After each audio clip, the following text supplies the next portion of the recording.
Hello, guys. Welcome back to Lola's Kitchen. And if this is your first time, welcome because today we're going to be making the original suya. This is the original suya, and it's very easy to make. So let's get started. And here is everything we need. I'll also write it down at the comment section. But first, we need Kuli-Kuli. You have to get Kuli-Kuli to make good suya. If you live in the US or Canada, we sell a really good one. So just comment down below. And then the next thing we need is some garlic, some onions, some Maggi, some salt. And the next thing will be Ajino Moto. You really need Ajino Moto to make a really good suya. This is how they make it back home. The next thing is some pepper for the powdered one. We call it Yaji in Hausa. So you're going to need some of that too. This is not necessarily, if you didn't have it, you didn't have to worry. And now the next thing is I'm going to cut the meat into half. We don't want it to be too thin or too thick. So just keep watching and we can go from there.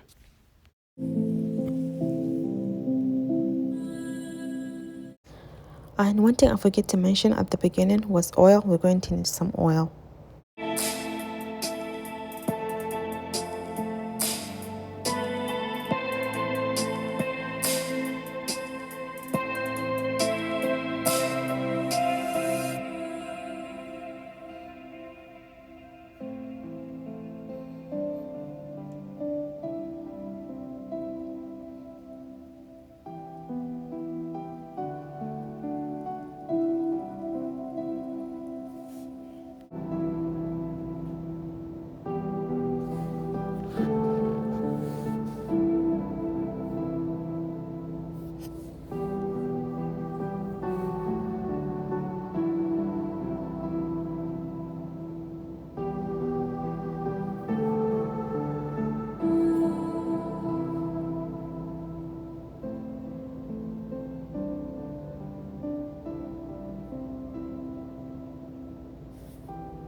And now our suya is ready to be in the oven for 15 minutes. Each side should be 25 minutes. So after 25 minutes, come back and turn the other side for 25 minutes. And notice that I actually didn't add the Maggi cubes. I noticed that Ajino Moto was enough. So I didn't add any of the Maggi cubes. And now it's been 15 minutes. Suya is looking good. So I'm just going to cut it. You can cut it any way you want to. And then put it back in the container. Mix it really well. Also, this is the perfect time to test your suya and see if everything is the way you want it. You can always add some more salt or some more Maggi or some more uli. And then put it back in the oven for 5 minutes. After 5 minutes, our suya is ready.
And look at that. I'm sure you can wait to make some. Well, if you do, let me know how it went. Just comment down below. And if you have any questions, just comment. And don't forget to like. And please, if this is your first time, don't forget to subscribe. Thank you.